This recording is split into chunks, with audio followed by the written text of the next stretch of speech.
Peter. And Harris, there's quite a disconnect happening here at the White House and with their allies in Kyiv, because I have been told by a senior official here that nothing's going to happen with this minerals deal until Zelensky goes in front of cameras and makes an explicit public apology for the way that he behaved in the Oval Office with that meeting. But Zelensky is out there now saying that he thinks he can still get this minerals deal without saying sorry. We are not making any steps back. This is our policy, to be consistent regardless of what happened before. We are constructive. If we agree that it will be signed, from our side we are ready to sign. I honestly think the United States will be ready as well. Maybe they need time to analyze some things. Yeah, well, good luck, because there is still a desire by Republicans in D.C. to end the war in Ukraine and to make a deal with Ukraine on the way forward. But after Friday's Oval Office dust-up, Republicans don't care if peace happens with Zelensky in charge or somebody else, although nobody is saying yet who they think a suitable Zelensky replacement could be. Zelensky's team have been calling their counterparts here at the White House, but it just does not seem like anything is going to happen unless President Trump changes his mind and doesn't want a public apology. Nothing is going to happen. They are not going to get this deal, and they are basically going to be in the timeout chair with the way that the White House sees it until he comes up and says, I am sorry for the way that I acted. Wow, the Ukrainian president literally taking it. Call a friend when you're losing. But this isn't a game show. Well, it turns out that President Trump is not the first president to lose patience with Zelensky. A 2022 report has resurfaced since Friday's Oval Office meltdown, and it says, quote, Biden had barely finished telling Zelensky he'd just green-lighted another $1 billion in U.S. taxpayer military assistance for Ukraine when Zelensky started listing all the additional help he needed and was not getting. Biden lost his temper. The people familiar with that call said the American people were being quite generous, and his administration and the U.S. military were working hard to help Ukraine. He said raising his voice, and Zelensky could not show a little more gratitude. He could. Biden wanted him to apologize, and he wanted him to say thank you. That's a familiar theme. Let's talk to someone who knows. Gordon Sondland, former U.S. ambassador to the European Union under President Trump. Look, when you hear that, now it makes Friday make more sense to me. What about you?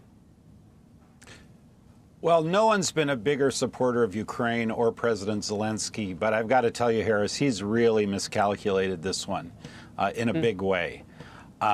President Trump is trying to give him something that's actually better in the long run than an Article 5 NATO guarantee. That's and right. That is billions of dollars of American investment and thousands of Americans in the country working with the Ukrainians, alongside the Ukrainians. The rare earth minerals are only the tip of the iceberg here.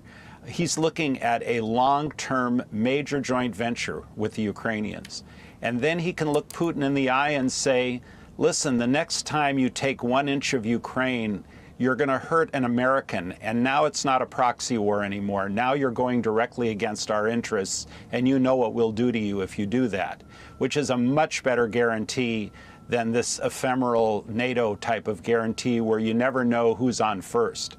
It's also ironic that the Europeans lambasted Trump for kicking Zelensky out of the White House, but this morning I was on a BBC program, and they don't want to send British boys, as they call it, to the front lines to act as peacekeepers. So which way do they want to have it? You know how they want it. They have always wanted us to pick up the bill, us to be the people who are on the front lines and in danger, us not to lead the way, to follow them, but to act like we like that.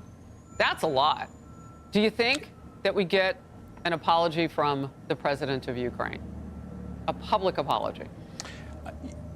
I think there needs to be a public apology, and I think President Trump needs to ask President Zelensky to apologize to the American people, not just to he and to the vice president personally, because I think the American people by having seen what the sausage making that normally goes on behind closed doors, having seen that same sausage making going on in front of dozens of media representatives, now understand what President Trump is up against here. Yeah. Well, I'm glad we saw it. Otherwise, we wouldn't know what was going on. Exactly. And this administration promised transparency, and boy, was it ever. Let's get to this. Mark Thiessen's Washington Post column is titled, "Zelensky Must Mend the Breach with Trump or Resign." He argues Zelensky's stubbornness has badly hurt Ukraine. I believe that President Zelensky thought when he left Ukraine and flew to Washington, he thought he could either schmooze Trump into including security guarantees, or if that failed, bully him into, or embarrass him, I guess, into including security guarantees by showing those awful pictures, of dead Ukrainians in the Oval Office. And of course, neither of those worked, and he should have read the room better. Yeah, real quickly, an opinion piece says Democrats led Zelensky and Ukraine off a cliff with pressure to reject the mineral deal. And it talks about a Friday tweet, or post, we should say, on X, from Democratic Senator Chris Murphy. It was posted right after his meeting with Zelensky and right before President Trump's. And it said, "Just finished a meeting with the president, Zelensky, here in Washington. He confirmed that the Ukrainian people will not support a fake peace agreement where Putin gets everything he wants, and there are no security arrangements for Ukraine." I can tell you, everybody read that. I want to know how you take it in terms of the negotiations. Well, first of all, it's completely an insult. I thought that, politics stops at the water's edge. And this was an opportunity for the Democrats, albeit reluctantly, to support President Trump. Because what President Trump is doing is he is putting Putin in a very difficult position. They just don't see how to connect the dots. And Right. I think for Murphy to say something like that, particularly given his position, is shameful.